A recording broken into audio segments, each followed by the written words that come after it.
Hey everyone, welcome back to the channel. Today, we're tackling a hot topic: how to remove end-to-end encryption in Messenger for 2025.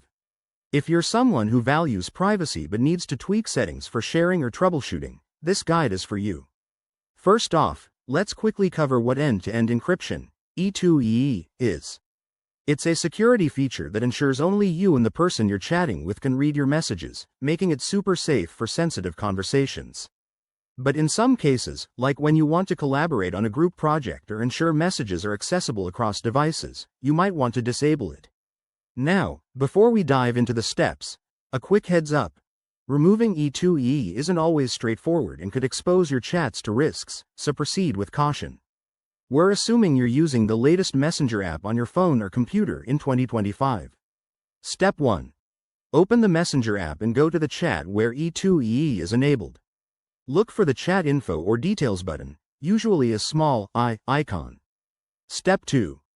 In the chat settings, you'll see an option for end-to-end encryption. It might say, Turn off, or Switch to standard chat.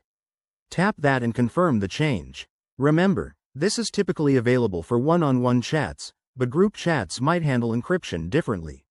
Step 3. If you're on a desktop version, log into Messenger via your web browser, select the chat, and navigate to Settings under the three-dot menu. There, you can find the encryption toggle. Once you've done this, your messages will no longer be encrypted end-to-end, meaning they could be accessed by Facebook or other parties if needed.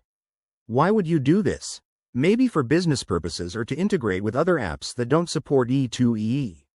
However, always think about the downsides, like reduced privacy and potential security breaches.